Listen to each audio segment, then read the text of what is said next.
요한복음 2장 13절부터 17절 말씀, 살아계신 하나님 말씀을 받들어 읽어드리겠습니다. 성령의 음성을 들으시기 바랍니다. 유대인의 유월절이 가까운지라 예수께서 예루살렘으로 올라가셨더니 성전 안에서 소와 양과 비둘기 파는 사람들과 돈 바꾸는 사람들이 앉아 있는 것을 보시고 노끈으로 채찍을 만드사 양이나 소를 다 성전에서 내쫓으시고 돈 바꾸는 사람들의 돈을 쏟으시며 상을 엎으시고 비둘기 파는 사람들에게 이르시되 이것을 여기서 가져가라. 내 아버지 집으로 장사하는 집을 만들지 말라 하시니 제자들이 성경 말씀에 죄전을 사모하는 열심이 나를 삼키리라 한 것을 기억하더라. 아멘.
아멘. 하나님께 영광의 박수 드리겠습니다. 주님 송축합니다. 우리 샬롬 찬양대 그게 은혜 복을 주시기를 원합니다. 여러분 가운데 오늘도 하나님이 함께 하십니다. 예배하신 모든 복을 다 받으시길 바랍니다. 참 산수유가 노란 꽃을 피워서 이제 지는가 싶었더니 개나리 꽃이 활짝 피고 이어서 진달래 꽃이 피고 이제는 또 벚꽃이 만개했습니다. 참 우리나라 참 좋은 나라다. 4월이 참 좋은 계절이라는 생각을 해봤습니다. 여러분, 근데 만약에 개나리꽃이 진달래꽃처럼 빨갛고 진달래꽃이 개나리처럼 노랗다면 어떨까요? 하나님은 꽃 모양과 꽃 색깔까지도 완벽하니 조화롭게 하셨다. 하나님의 솜씨가 참 놀랍다는 생각을 해봤습니다. 지난 목요일 날 교육자 세미나가 있어서 참여로 가는데 공항을 지날 쯤 되는데 길가에 개나리꽃이 만개했더라고요. 같이 동행하는 목사님께서 그런 말씀하시더라고요. 저 개나리가 참 아름답고 좋아서 어렵게 묘목을 구해서 호주에다 심었대요. 호주에다 심었는데 3년이 지나도 꽃을 피지 않더랍니다. 이파리는 무성하고 줄기는 무성한데 꽃을 피지 않더랍니다. 왜 그랬을까요? 개나리꽃은 우리나라에서는 그렇게 아름다운 꽃을 피우는데 호주에서는 꽃을 피우지 못했을까요? 왜죠? 제가 생각할 때 이 개나리꽃은 추운 겨울 엄동설안을 지나면서 꽃눈이 형성돼요. 꽃눈이 생겨야 꽃을 피우는데 호주는 따뜻하고 무덥기 때문에 꽃을 피울 준비를 못하기 때문에 꽃을 못 피운다. 그런 생각을 해봤습니다. 엄동설안의 고난이지만 그것을 통과할 때 최고의 가치의 꽃을 피울 수 있다는 것이죠. 고난당한 것이 내게 유익이라 이로 말미암아 내가 주의 율례를 배우게 되었나이다. 시편 119편 71절 말씀입니다. 또 어느 곳을 가니까 개나리 묘목들이 많이 심겨졌는데 한 2, 3년 된 것 같아요. 아직 크게 성장하지는 못했는데 그런데 역시나 허리에서부터 머리끝까지 노란 꽃망울들이 가득 피어가지고 참 아름다운 모습을 드러내고 있었습니다. 그런데 그 중에 유난히도 한 그루는 딸랑 꽃송이 3개를 중간쯤 맺고 기죽은 듯이 서 있었습니다. 여러분 그 광경을 보면 무슨 생각을 하시겠습니까? 어떤 생각을 하십니까? 그것밖에 안 되냐? 너는 그것밖에 못 하느냐? 이럴 수가 있습니다. 저는 그걸 바라보면서 왠지 가슴이 찡하게 와닿는 것이 있었습니다. 개나리야, 너는 다른 친구들은 저렇게 많이 꽃을 피웠는데 왜 3개밖에 못 피웠니? 혹시 공교육 때문에 폐가 안 좋아서, 기관지가 안 좋아서 그런 거 아니니? 아니면 토양 오염돼서 장기가 안 좋아서 꽃을 못 피운 거야? 아니면 뒤선 친구들의 왕따로 인해서 상처를 받아서 꽃을 못 피운 거야?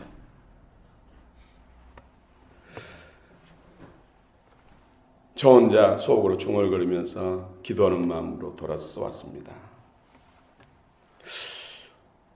어쩌면 저 개나리가 내 모습이 아닌가. 세상에는 식물도 참 많이 아픕니다. 동물도 참 많이 아픕니다. 공원에서 한 번은 운동을 하는데 비둘기들이 눈앞에서 모이를 먹더라고요. 자세히 보니까 한 비둘기는 껑충껑충 뛰면서 동동 뛰면서 다녀요. 자세히 보니까 발이 한쪽이 없어요. 한 발로 지탱하면서 먹이를 먹으면서 동동 뛰어다니다. 참 어쩌다가 다리가 잘렸을까? 혹시 사람이 한 것이 아닐까?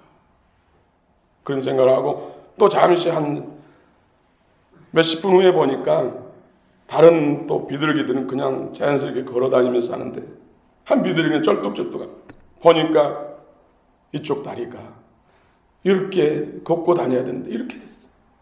그러니까 힘을 못 주니까 뒤뚱뒤뚱하면서 절면서 다니면서 연심 먹이를 먹고 있었습니다. 참 동물도 저렇게 아프구나. 얼마 전에 뉴스를 통해서 어떤 프로그램을 통해서 한국에만 불치병으로 고통하는 사람은 100만 명이 넘는데요. 참 아픈 사람이 많구나. 하나님은 전능하신데 저런 사람들 다 고칠 수 있는데 그 고통이 말로 표현할 수 없는데 내 안에 할 일이 많구나. 주님의 생명과 영으로 충만하면 저런 사람들을 고쳐주시고 그리스도를 믿게 할 수 있을 텐데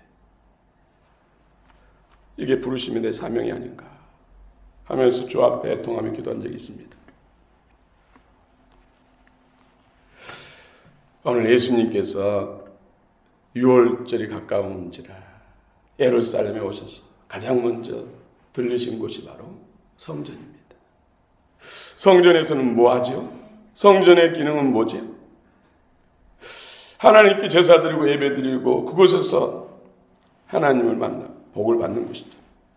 성전을 통해서 하나님 복을 주시죠. 그래서 성전, 거룩한 전이라는 뜻입니다. 거룩한 성전, 하나님의 임재의 상징인 임재의 전, 하나님의 집에 거룩해 해야 되는데 그곳에 소떼가 가득하고 양떼가 가득하고 또 비둘기 있다. 그리고 사람들이 돈 바꿔주기 위해서 돈깨를 들고 환전하는 일로 분주했습니다. 그처럼 온유하고 겸손하시고 사랑이 많으신 예수님께서 노끈을 채찍을 만드셔서 서로 부러치면서 양무를 치면서 내쫓은 것입니다. 그리고 환전한 사람들 돈을 엎고 상을 엎는 것입니다.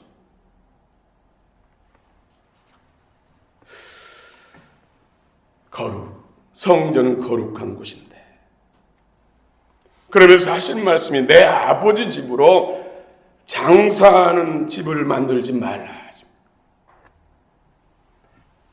주님은 내가 거룩하니 너희도 거룩하라. 성전은 피 흘림을 통해서 죄를 용서받고 하나님의 임재를 통해서 하나님과 교통하고 은혜와 복을 받는 곳입니다. 하나님은 성전에서 복을 주십니다. 하나님은 당신의 백성들 자녀들을 성전에서 만나주십니다. 오늘 17절 말씀 같이 한번 읽겠습니다. 요한복음 2장 17절입니다. 시작. 제자들이 성경 말씀에 주의 전을 사모하는 열심이 나를 삼키리란 것을 기억하더라. 예수님께서 예루살렘에 오시자마자 성전에 가셔서 노끈으로 채찍을 만드시고 양떼 속대를 때리면서 내쫓고 환전한 사람들 돈깨를 엎으시고 쏟으시고 상을 뒤집어 엎습니다. 이 모습을 본 제자들이 고백한 것이 바로 주의 전을 사모하는 열심이 나를 삼키리라 한 것을 기억하더라. 이 말씀을 고백한 것입니다. 예수님을 지금껏 따랐지만은 예전에 경험하지 못했던 사건을 제자들은 목도한 것입니다. 주님께서 그처럼 화를 내시고 과격한 행동을 한 것을 처음 경험한 것입니다. 제자들은 자신들의 눈앞에 벌어지는 일에 대해서 두려워할 수밖에 없었습니다. 당시 소떼 양떼들을 성전으로 데리고 와서 그것을 돈으로 바꿔주고 또 성전세를 내는 데 있어서 이방 나라 화폐들은 낼 수 없기 때문에 이스라엘 화폐, 세겔, 이스라엘 화폐로 바꿔주는 이 일들, 이것을 주관하는 사람들은 사내들인 공의의 회원들. 사내들인 공의회는 그 당시 그 권세가 하늘을 나는 새도 떨어뜨릴 정도로 강력한 것입니다. 무슨 일을 당할지 모르는 그런 상황. 그래서 제자들이 시편 69편 9절에 주의 전을 사모하는 열심이 나를 삼키리라 라고 고백한 것입니다. 하나님을 가까이 함이 인생의 가장 큰 복입니다. 하나님은 성전에서 만나주십니다. 여러분, 우리는 피조물입니다. 하나님은 전능하시고 무소불능하시는 그런 창조주 하나님이십니다. 그분은 거룩하십니다. 그분을 만나려면 거룩함이 없이는 그분을 만날 수 없습니다. 그분을 만나야 우리의 문제가 해결되고 복을 받는데, 여러분, 소와 양과 비둘기는 정한 짐승이에요. 그런데 예수님은 채찍을 때리면서 내쫓으셨을까요? 또 성전에서 세를 내기 위해서 이스라엘 앞에로 바꿔주는 일도 어떤 면에서는 선하다고 할 수 있어요. 그런데 예수님은 쏟아붓고 엎으셨을까요? 왜일까요? 예수님이 이처럼 거룩한 분노를 폭발시키고 과격한 행동을 하신 것은 순전히 하나님을 사랑하는 사랑의 표현이에요. 하나님이 거하신 전을 오염시키고 하나님의 영광을 떠나게 했기 때문에 그것을 회복시키기 위해서, 개혁하기 위해서 그는 거룩한 분노를 폭발시키고 싸워 때리고 부수고 쫓아냈거든요. 왜 이것이 문제일까요? 하나님께 드릴 재물을 돈벌이 수단으로 이용했기 때문입니다. 탐욕에 눈이 먼 행동들을 했기 때문에 거룩한 성전 안에 만몬을 끌어들이고 세속주의, 물질 만능주의, 황금 만능주의, 물질 우상을 끌어들인 것, 이것은 바로 사단의 일이라는 것이죠. 어둠의 일이라는 것이죠. 그래서 사실은 소떼를 때리고 양떼를 때리고 쫓아낸 것은 사단의 역사를 심판하는 것이죠. 돈을 사랑함이 일만하게 뿌리다고 디모데전서 6장 10절에서 말씀하고 있습니다. 고린도 3장 5절에 그러므로 땅에 있는 지체를 죽이라 곧 음란과 부정과 사욕과 악한 정욕이고 탐심이니 탐심은 우상숭배니라. 이 뿌리가 실제는 영적 세력들, 부정한 것들이라는 것이죠. 예수님이 이처럼 노끈의 채찍을 만들어서 때리고 쫓아내고 뒤집어 푼 것은 바로 이런 악을 심판하는 것이라는 것이죠. 우리는 어떤 마음으로 하나님 앞에 나와야 할까요? 하나님을 만나고자 하는 정말로 간절한 마음, 갈망하는 마음으로, 가난한 심령으로 주의 지원을 나와야 할 줄로 믿습니다. 하나님께 자신을 드리고 헌신하고자 하는 진정한 마음으로 하나님을 찾아야 할 줄로 믿습니다. 약속의 말씀을 통해서 은혜를 받아 새롭게 변화받고 성장하고 성숙하고 또 삶의 갖가지 문제를 응답받고 그 모든 걸 통해서 하나님께 영광 돌리겠다는 간절한 마음으로 주의 전을 찾아야 할 줄로 믿습니다. 그런즉 너희는 먼저 그의 나라와 그의 의를 구하라. 그리하면 이 모든 것을 너에게 더해 주시리라. 우리의 필요한 것들, 주님이 의가 되면, 우리 안에 주님이 의가 되면, 나의 주인이 되면 그 모든 것, 왕이 되면 그 모든 것을 더해 주신다. 하나님의 생명과 영 안에서 우리가 하나 됐을 때 그 모든 걸 더해 주신다고 말씀한 것입니다. 너희가 내 안에 내 말이 너희 안에 거하면 무엇인지 원하는 대로 구하라. 살아역사는 하나님 말씀이 영과 생명으로 우리 안에 충만하면 기도하는 것마다 들어주신다고 약속하고 있습니다. 우리 주님은 하나님을 사랑하기 때문에 사랑하는 마음을 표현하는 것이 바로 성전을 더럽게 만드는 것들을 끊어내고 쫓아냈던 것입니다. 우리 13절부터 15절 말씀, 요한복음 2장 13절부터 15절 말씀 한번 같이 읽겠습니다. 유대인의 유월절이 가까운지라 예수께서 예루살렘으로 올라가셨더니 성전 안에서 소와 양과 비둘기 파는 사람들과 돈 바꾸는 사람들이 앉아있는 것을 보시고 노끈으로 채찍을 만드사 양이나 소를 다 성전에서 내쫓으시고 돈 바꾸는 사람들의 돈을 쏟으시며 상을 엎으시고. 예수님이 이렇게 성전을 깨끗이 청소하는 것은 우리에게 본을 보인 것입니다. 보이는 물리적인 성전은 진짜 하나님이 원하시는 우리 예수를 믿는 심령 성전을 위해서 주신 것입니다. 하나님이 근본적으로 원하는 것은 보이는 건물을 화려하게 크게 꾸미고 짓는 것이 아니라 우리 자신이, 우리의 심령 성전이 잘 되는 것.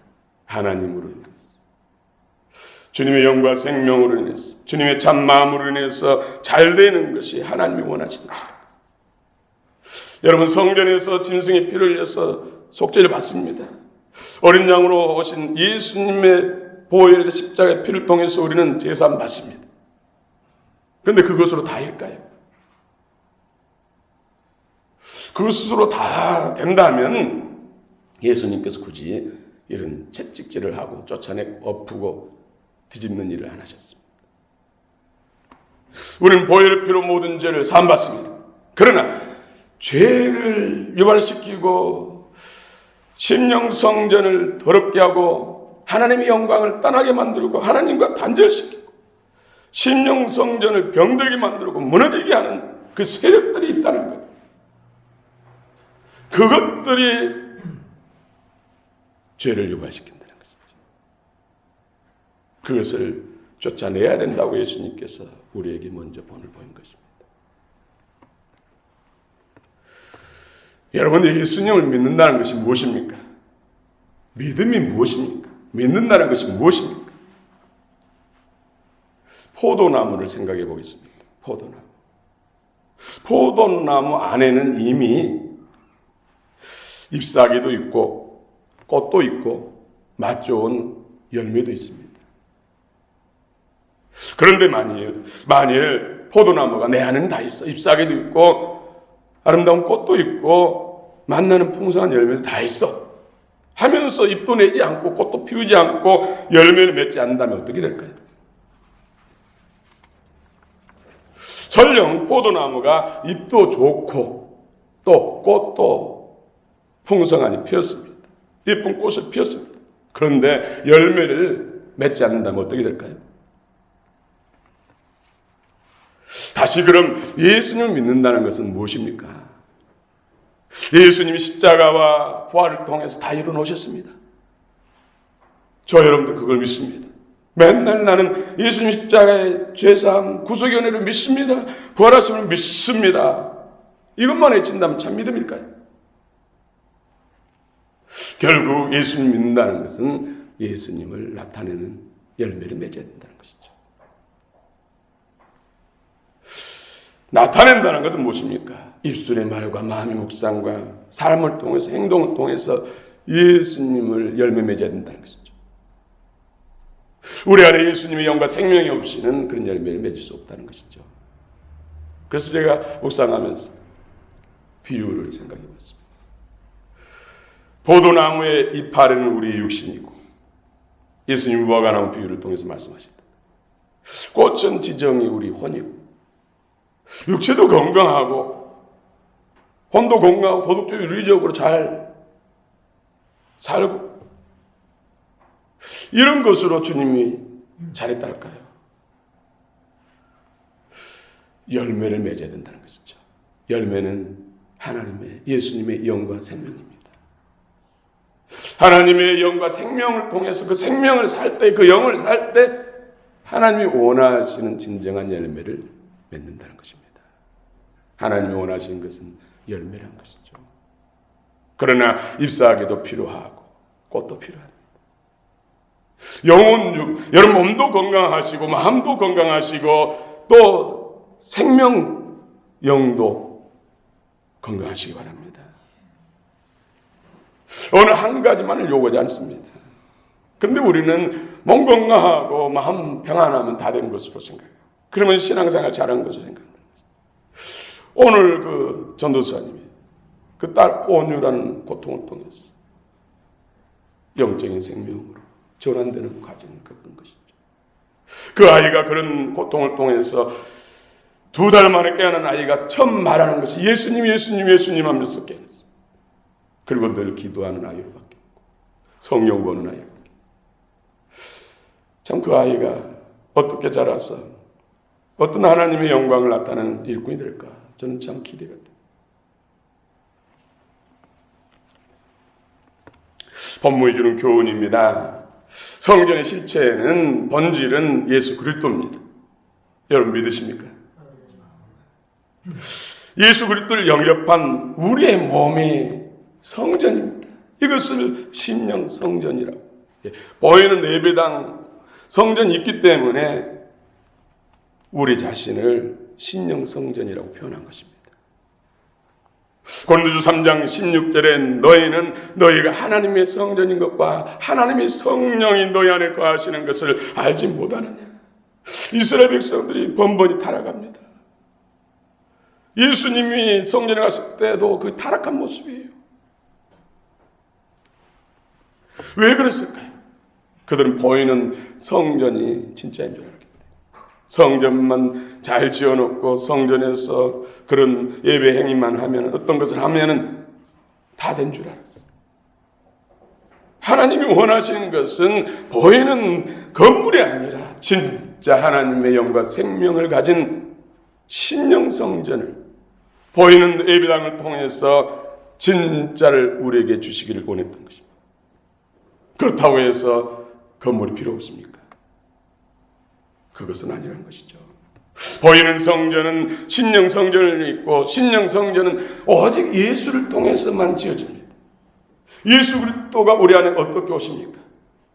우리 안에서 성령과 하나님의 살아 역사하신 말씀을 통해서 예수의 사람으로 우리가 세워진 줄 믿으시기 바랍니다.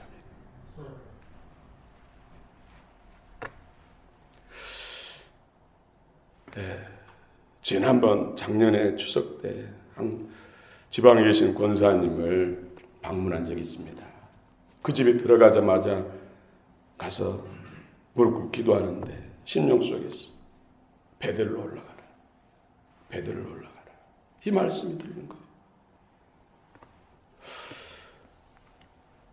그 권사님은 참으로 주님을 사모하고 늘 기도의 사람, 영혼 구원하는 사람, 교회에서 교사로 봉사하는 사람, 참 주의 나라를 갈망하고, 물론 그분의 고난을 통해서 거기까지 이른 것이죠. 그런데 지금 섬기고 있는 교회도 그 지역에서 유명한 교회예요. 성도들도 수천 명 됩니다. 그런데 왜 하나님은 그 집에 들어서자마자 기도하니까 베들로 올라가라. 베들로 올라가는 것은 하나님의 민재가 있는 교회로 가라는 거예요.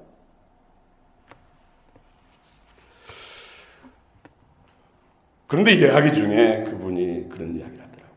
너무나 우리 교회는 인본주의다. 인간적.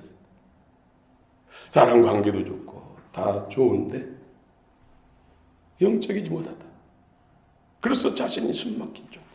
그래서 뭔가 해보려고 날마다 가서 기도하고 눈을 뿌리고 금식까지 한다는 그런 이야기를 들으면서 그래서 베들로 올라가라 말씀하셨나.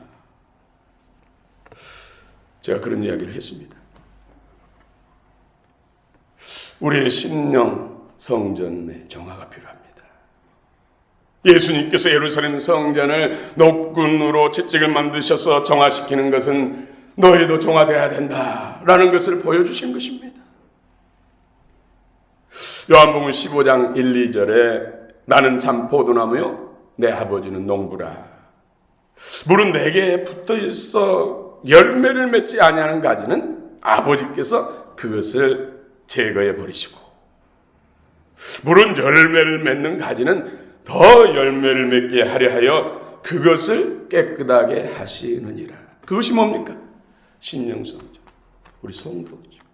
성도 안에 있는 부정한 것, 더러운 영들을 끊어내는, 제거하는, 청소하는, 깨끗게 한다는 것입니다.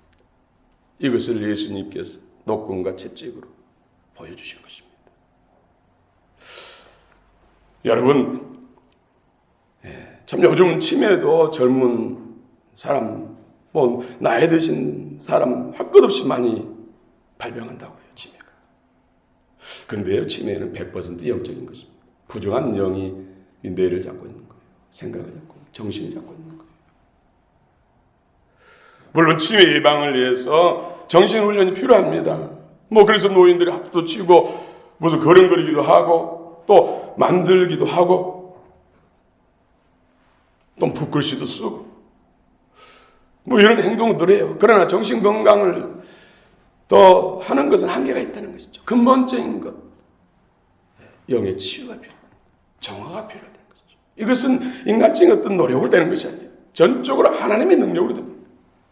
주님의 영과 생명으로 충만해지고 이런 부정한 것들이 쫓겨나면 그것은 자동적으로 치유돼요. 신령 성전을 깨끗하게 하는 무기를 하나님 주셨습니다.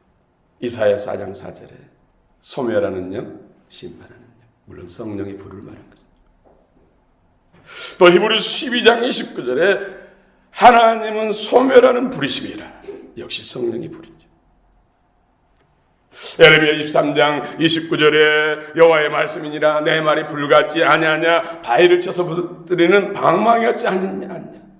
예수 그리스도의 권세, 말씀 권능이죠.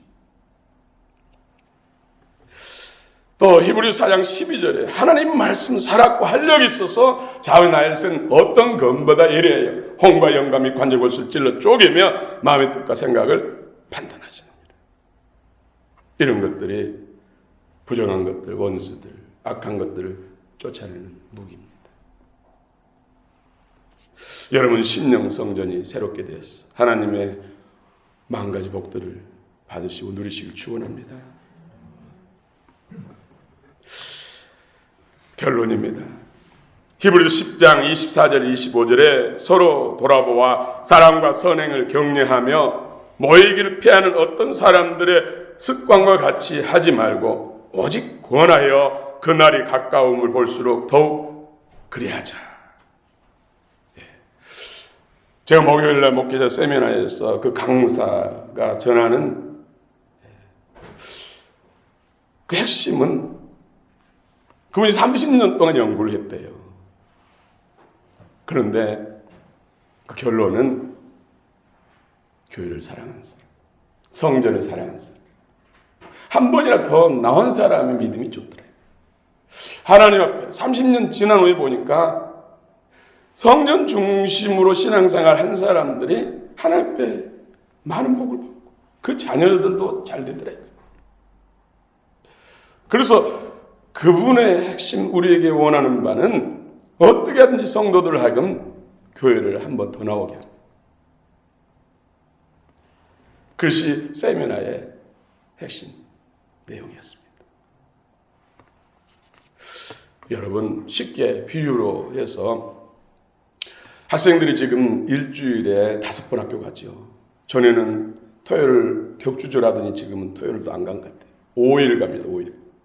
그런데 만약 한 학생은 5일을 나가는데 한 학생은 일주일에 한 번 학교 나가요. 뇌의 어떤 IQ 지수는 비슷하다면 누가 공부를 잘할까요?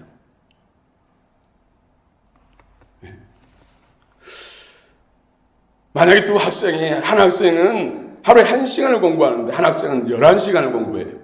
그럼 누가 공부를 잘할까요? 누가 더 많은 것을 얻게 될까요?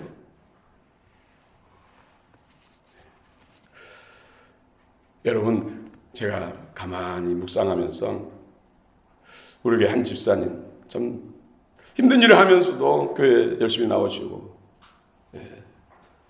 예배드린 집사님이 계셔서 그분이 일주일에 몇 번을 교회 출석하는가 세봤더니 8번을 출석하시더라고요. 8번. 근데 예배는 11번을 드리더라고요. 11번. 그래서 1시간 공부하는 학생과 11시간 공부하는 학생 누가 더 많은 걸 얻겠느냐고 질문한 것입니다. 그 세미나를 주관하신 목사님이 30년 지나니까 완전히 역전됐더래요. 처음에는 비슷하니 출발했는데 성전 중심으로 하나님의 교회를 사랑하고 늘 사모하는 사람과 일주일에 한 번 나온 사람 완전히 역전됐더래요. 아니 처음에 그렇게 사모하고 열심히 나온 사람이 훨씬 더 안 좋아. 아프고 힘들고 실패하고 좌절 가운데 있었는데 30년 지나니까 완전히 역전됐다. 여러분, 일주일에 한 번 나와서 세상을 일주일 동안 6일 동안 살아가잖아요. 그러므로 한 번 나오신 여러분들 11배의 복을 받으시기 바랍니다. 11배의 은혜를 받으셔야 됩니다. 그렇지 않으면 방법이 없습니다. 성령의 음성을 들으시기 바랍니다.